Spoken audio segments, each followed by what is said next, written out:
I don't know how we should play this, and it's a disaster. It really is. It's something that could really destabilize the whole process. It's a sideshow that nobody wants, especially with a new coach and new ideologies going forward. But then you take a step back and you're like, it's same old Lazio. And you mentioned Goran Pandev.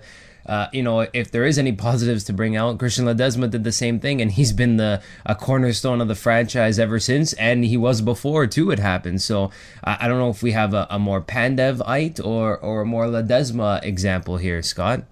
I was looking, obviously looking at him. He's somebody, I suppose, as Carl said, he was a great player, or he has been a great player for the club.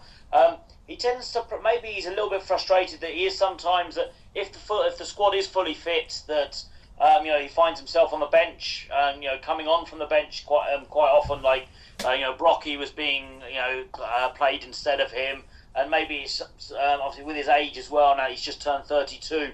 They could be factors, but sometimes with footballers, just trying to get to the bottom of their, what's inside their heads and what makes them think, and I suppose influences as well.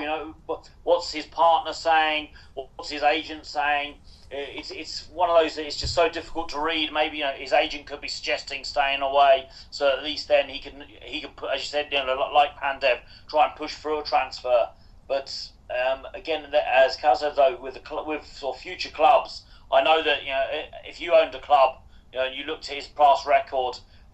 You would wonder how stable this guy is, especially when you think he's treating Lazio like this, when this is the club that he's been at, I think, the longest in his entire career. So it does seem very strange. Is he trying to force Lotito's hand, Cash? I don't know what he's trying to do, and I think that it's also been awfully quiet around Methusalem. I would have guessed Lotito, Tare, comment this a little bit more. It's not the first time that he does this, as we touched upon earlier. He did leave Shakhtar in a quite strange way to come to us. But I think one thing, at the end of last year and just before the summer, I feel something must have happened, because we served him well, and he played whenever he was fit, more or less. He did pick up a few very stupid yellow cards, if not red. Didn't fine him or anything like that. There hasn't been any public, quarrels between him and the club, and then all of a sudden he just doesn't show up when he's supposed to go to the medical check at Paideia. So there is something, I think, that we don't know, obviously, and I think that is what has forced this situation to occur. It's frustrating, to not know, but when it's a personal issue, because Eddie Rea had so much admiration for him. He called him the professor.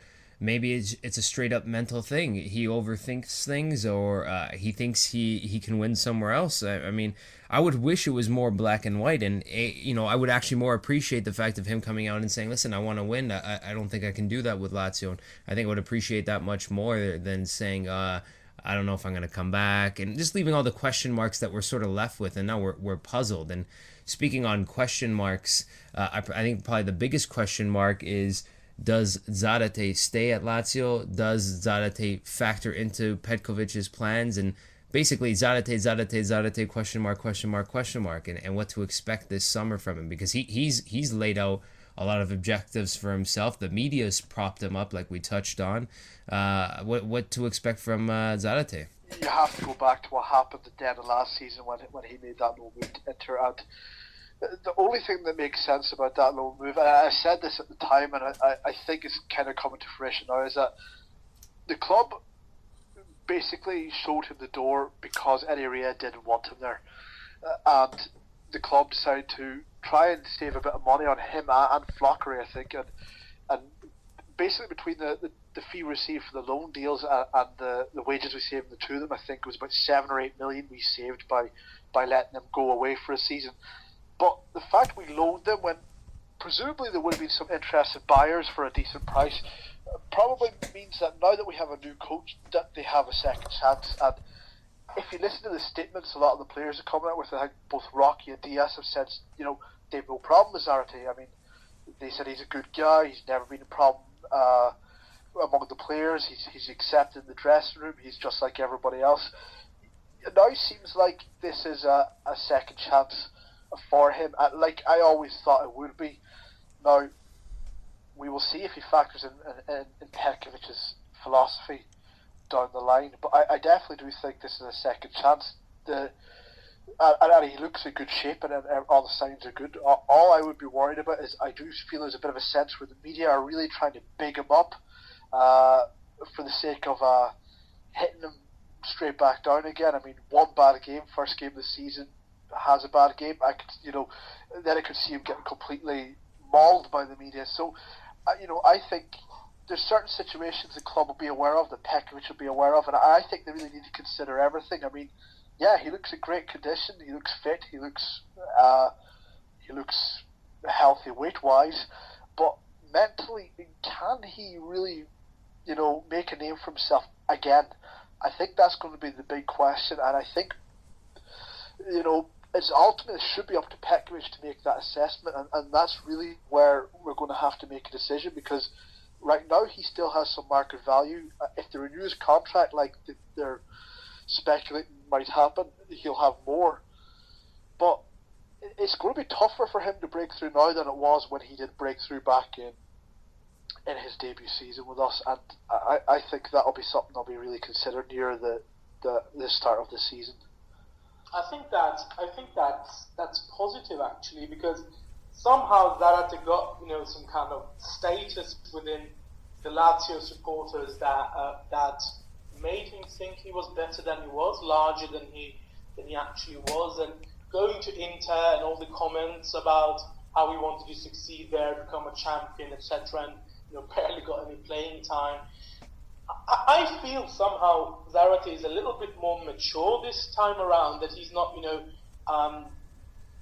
pretending that he's a superstar larger than he is, and I think also Zarate has realized this is not only his second chance, but also might be his last chance, because he hasn't had the best of seasons since the first season he had with us. He was, never appreciated the way I think that he should have been under Eddie Rea, because after all, the season before he left, he had, 9 goals and 8 assists or so? That's not bad for a person who's forced to play more defensive football than he had during his whole career. But I also think that he knows that if he doesn't take this chance, if he doesn't, succeed in Lazio this season, if he stays, then Zarate is never going to be the player that he has the potential to be, and hopefully the people who are around him has been giving him all the bad advice so far, has actually realized that he needs to show something now. Absolutely, he has a lot to prove this year, and I think sometimes, if anything, his pride was definitely hurt at Inter, and that can only benefit Lotito, business speaking, and Lazio results speaking. Business speaking, every summer it's the same situation. It's who's coming in, who's going out. The Mercato edition. Without spending so much time on the Mercato, we have to mention it because it's drawn the ire of the hardcore ultras, the fans of Rome, who refuse now to buy season's tickets because they're banking on the fact that Claudio Lotito said and promised 4 new additions to the squad.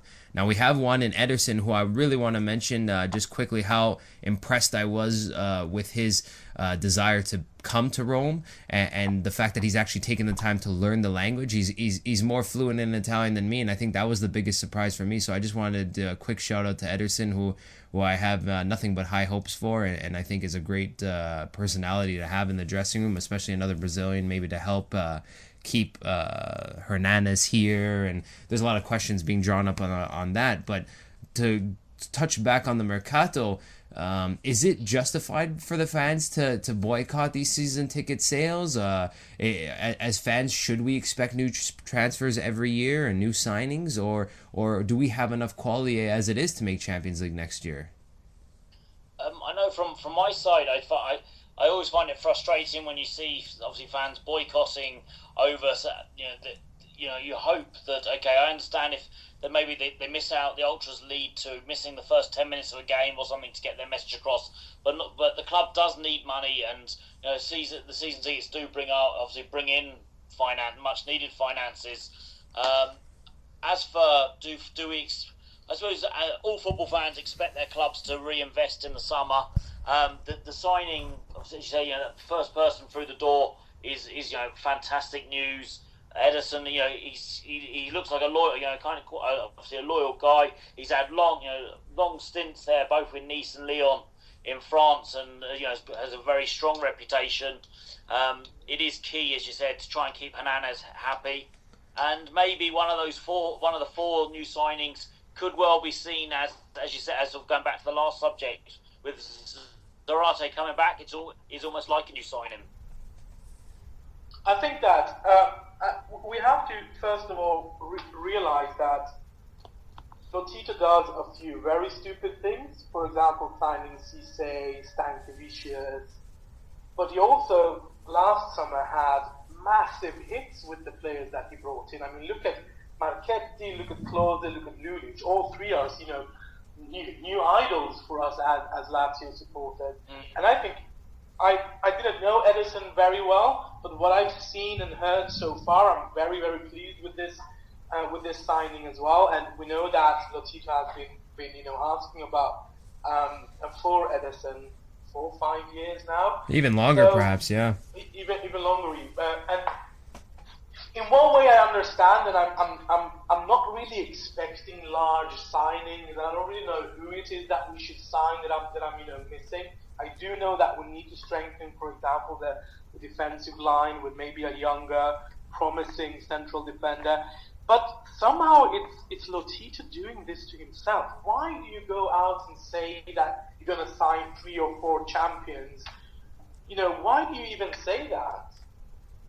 Yeah, it's a very good point. Caxi, has he dug his own grave once again? Oh yeah, for sure. I mean, I think the reason why he probably made that statement was to buy the club a bit of time during the Euro Championships to actually go out and sign 3 or 4 champions. And everyone now knows who those 3 or 4 champions are. Ederson's one, and the others were Breno and Yilmaz and Balzaretti. And I mean, I think the biggest mistake the club has made in the transfer window so far is with Breno and chasing him for so long. I mean, I think Claudio Lotito and Ignataro are probably the only 2 individuals on the planet who actually thought Breno would escape jail. And that is really, really a concern when you're in the business, that you don't know what could happen.